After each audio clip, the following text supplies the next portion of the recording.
સુપ્રભાત બધાને. આજે કંઈક મજા આવી સુવાની, એમ કે રોજ જલ્દી ઉઠી જવું પડતું હતું.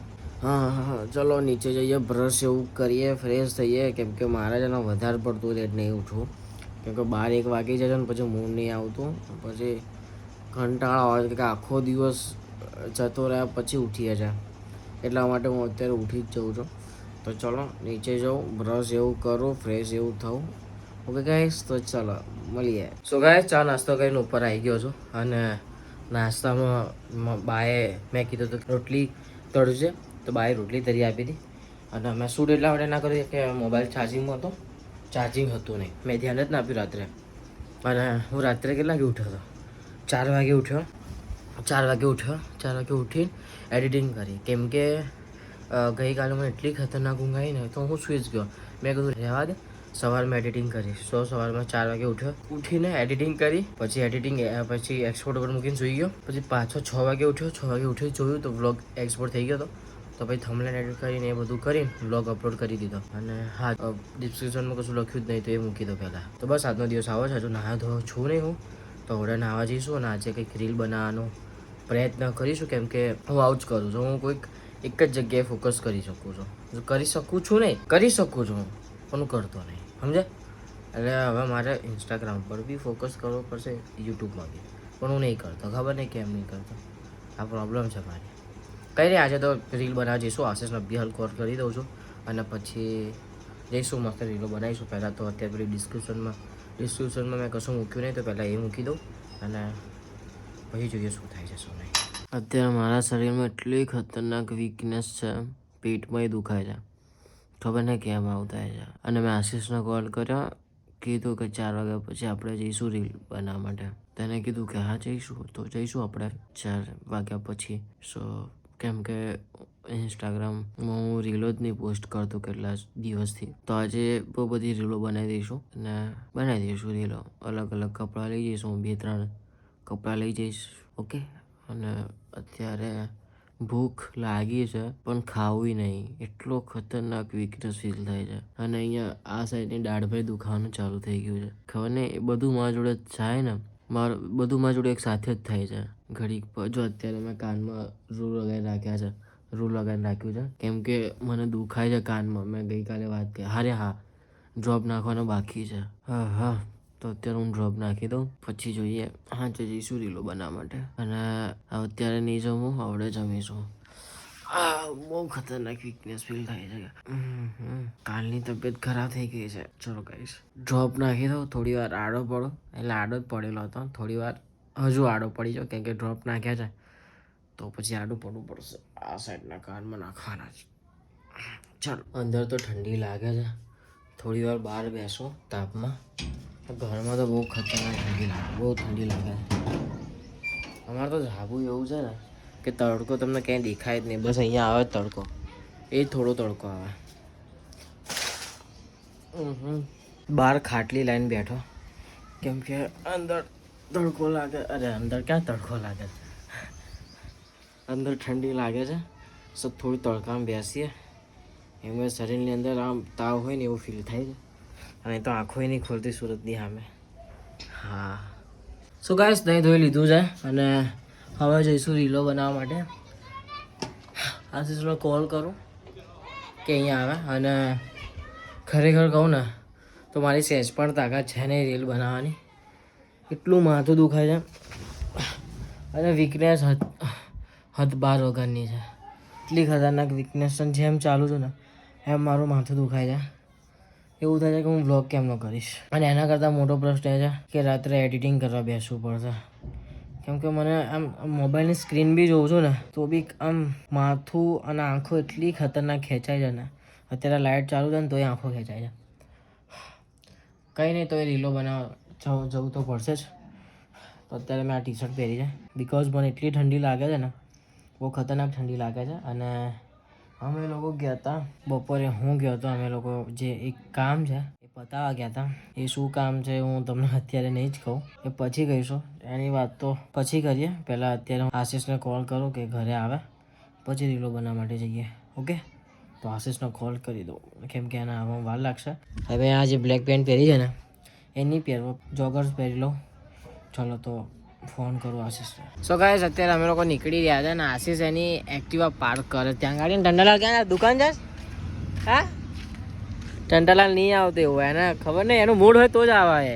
એ મૂડી માણસ છે. અને મેં ટોપી મેં બરોબર પ્રોપર નહીં પહેરી, કેમ કે જો હું પ્રોપર પહેરીશ ને તો મારા વાળ બધા બેસી જશે. ભાઈ એક વાર પાણીથી ધોઈશ ને ત્યારે મેર ખાશે. સો ગાઈસ આશીષભાઈ ગાડી પાર્ક કરીને આવી ગયા છે. એની લટો તમે જોઈ શકો છો કેવી લહેરાય છે, જોઈ શકો છો તમે ગાઈસ. મસ્તી ના કરીને ફટાફટ. ક્યાં જ્યાં જવાનું હોય ત્યાં તારાનું ઓવે.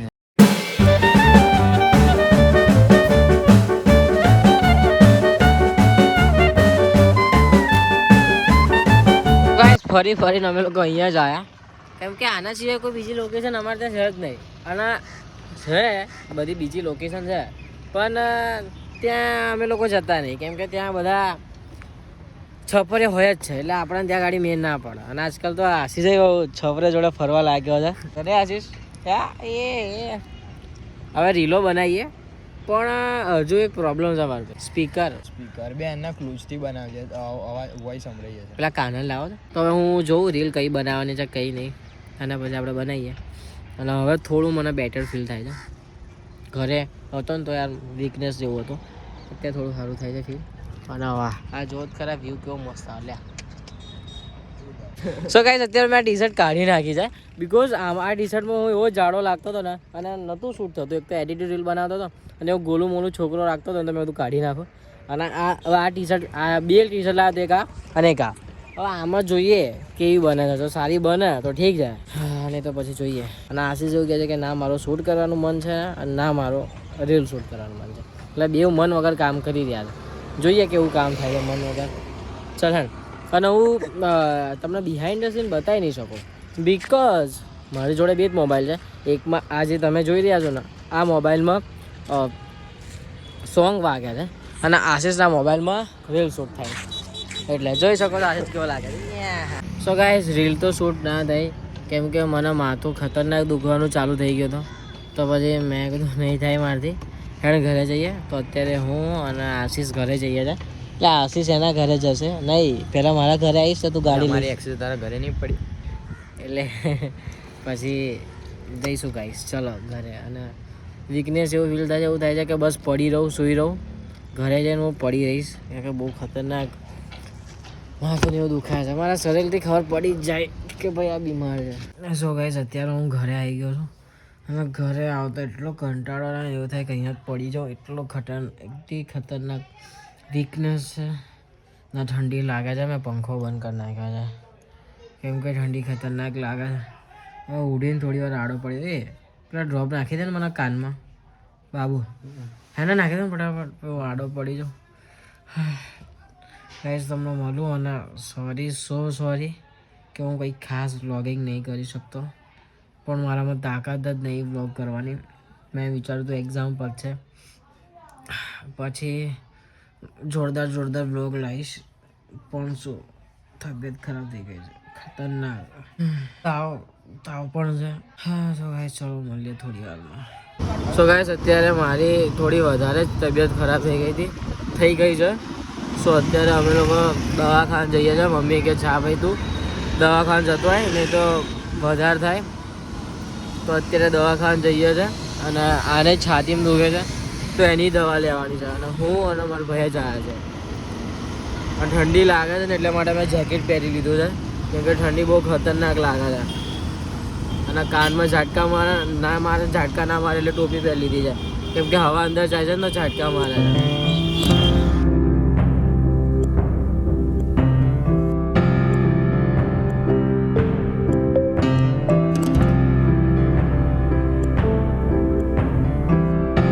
દવા એવું લઈને આવી ગયા છે ઘરે, અને મેં દવા પણ પી લીધી છે. અત્યારની જે જમ્યા પહેલાં પીવાની હતી મેં પી લીધી છે. અને એમને એક બોટલ આપી હતી, એ બોટલ એમને કીધું કે ત્યાં પી લે, તો ત્યાં પીધી, કેમ કે બીપી લો હતી. સો અલ્યા બંધ કરીને બીપી લો હતી, તો પછી એમને એક બોટલ હતી આપી, એ ત્યાં પીવાની હતી તો ત્યાં મેં પીધી. પછી આ દવા એવું આપ્યું છે અને અત્યારની જે ટાઈમની હતી ને એ મેં લઈ લીધી છે દવા. સો આવું બધું છે ગાઈસ. અને આજના વ્લોગમાં આપણે આટલું જ રાખીએ છીએ, કેમ કે હવે હું બસ પડી જ રહેવાનો છું, ના બહાર જઈશ કે એવું કંઈક ઇન શોર્ટ હું એવું કંઈક કરવાનો છું નહીં કે જે હું તમને બતાવી શકું, કેમ કે આ વ્લોગની એડિટિંગ કરીને સૂઈ જ જવાનો છું. અને જમવાનું ડૉક્ટરે ના પાડ્યું છે. આ જે પાવડર છે ને આ જ પાવડર પીવાનો છે. સો જમવાનું બી છે નહીં. તો બસ આજના વ્લોગમાં આપણે આટલું જ રાખીએ છીએ. મળીએ કાલે નવા વ્લોગ સાથે. ત્યાં સુધી જય અંબે, જય મોગબા, જય મણિબા. Bye bye.